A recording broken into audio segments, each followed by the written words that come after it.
السلام عليكم ورحمة الله. موضوع فيديو اليوم هو الريسيفر جهاز استقبال فضائي بمشكل منفذ التشينر هذا الخاص بكابل LNB. إذن هذا هو مشكل الريسيفر. الآن سأقوم بفتحه وأرى ما علي فعله. تابعوا. هذا هو شكل الريسيفر من الداخل. لاحظوا الضرر الموجود هنا. شخص ما حاول إزالة هذه القطعة الحديدية وتسبب في هذا الضرر على هذا الشكل. إذن سأزيل اللوحة من مكانها وأقوم بالتعديل عليها. تابعوا. سأزيل هذه القطعة الحديدية من مكانها وأتمنى أن لا يكون ضرر كبير في التشينر. إذن بعدما أزلت اللحام بواسطة الشفاط على هذا الشكل،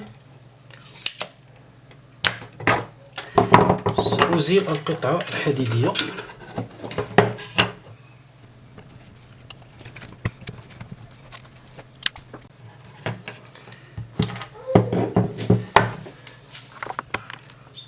نلاحظ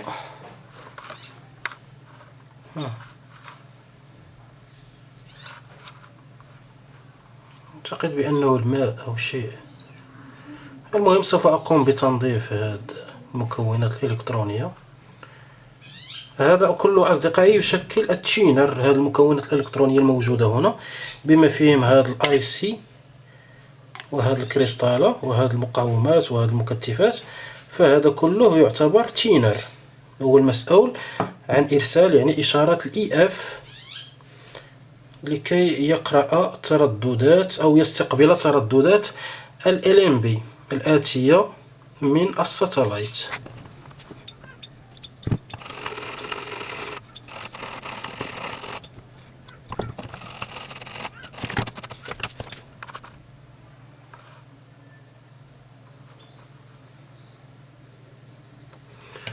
المادة المستعملة في التنظيف هي الدوليو، ما يعرف عندنا في المغرب الدوليو. الآن نأخذ فيشة هذه نحصل عليها من أي ريسيفر. أنا حصلت عليها من بوردة ريسيفر من نوع آخر. إذن نركبها، ولكن قبلها علينا بخدشها. نقوم بخدشها قليلا بأداة تكون خشنة هكذا، ثم من الجوانب هكذا، الجانب الآخر، ومن فوق لا لازمة بدون. إذن نركبها.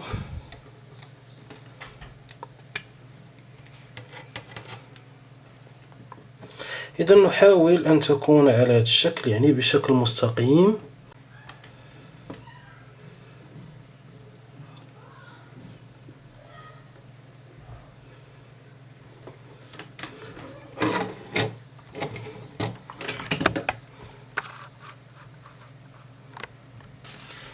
وثم أقوم بتثبيتها بالقصدير على هذا الشكل. المعدن يحتاج حرارة أكثر من المكونات الإلكترونية أثناء التلحيم.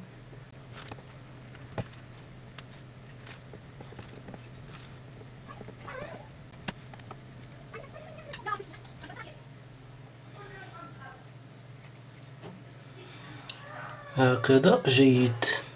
يجب على القصدير أن يذوب وأن ينسجم أو يندمج مع القطعة المعدنية.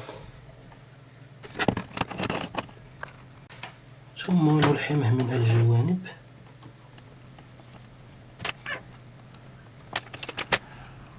ومن الجانب الآخر نقوم بحك هكذا.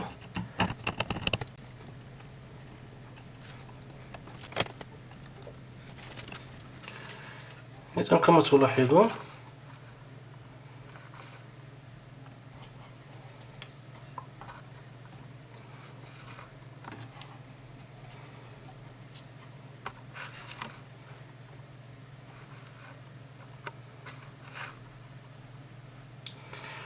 الآن سوف أقوم بتركيبه، ولكن قبلها سوف أحاول يعني ضبط هذه القطعة الحديدية لكي تكون يعني فوق التشينر هكذا، لحماية اي سي التشينر من الغبار ومن الأوساخ إلى آخره، لأن هذا الاي سي فهو حساس جدا. إذا لقد ضبطتها على هذا الشكل، قمت بنقصان هذه القطعة هذه، أزلتها لكي القطعة يعني تركب في مكانها بشكل جيد.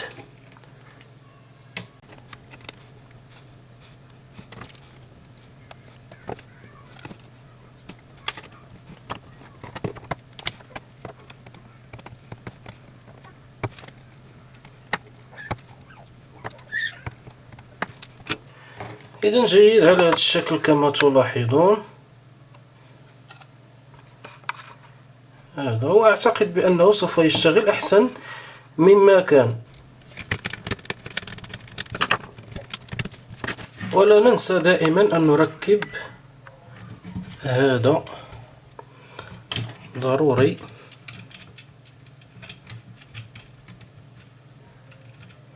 فهو يساعد يعني في تثبيت هذا المنفذ أو هذه الفيشة، ونقوم بإحكامه يعني بلطف على هذا الشكل فقط. إذا لقد انتهينا الآن سوف أقوم بالتجريب. إذا سأركب كابل LNB.